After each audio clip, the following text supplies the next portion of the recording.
عش في الدنيا كأنك غريب أو عابر سبيل، يا من أخذت الدنيا وقته وأخذت ملذاتها ساعته وأخذت راحتها بهجته.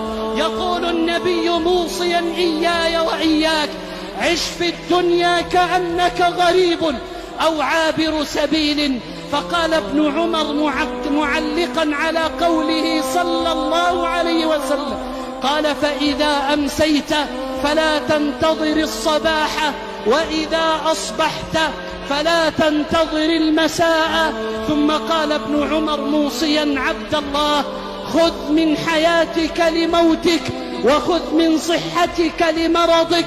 عبد الله، كما زاد الترمذي: عبد الله، فإنك لا تدري ما يكون اسمك غدا، حي أم ميت. أسأل الله أن يكفينا شر الدنيا.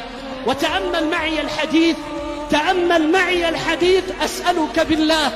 اسمع لقول النبي صلى الله عليه وسلم.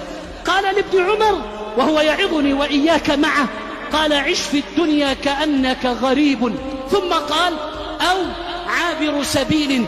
وكأنه قال ذلك تنبيها أو استدراكا، لأن عابر السبيل لا يهنأ في موطن أبدا، ولا يسعد في أرض أبدا، ولا يرتاح في بلد أبدا، ولا يمكث لبلد أبدا، ولا يختار بلدا أبدا إلا البلد التي ينظر فيها إلى وجه الله.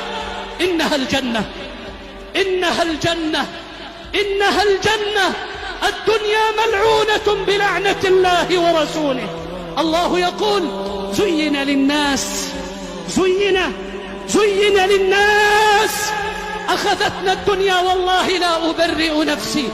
زين للناس حب الشهوات من النساء والبنين والقناطير المقنطرة من الذهب والفضة. هذه حياتنا، زوجة وولد ومال، هذا الذي يدور في الأفلاك ويأخذ منا الأوقات والأملاك ونعيش لأجله.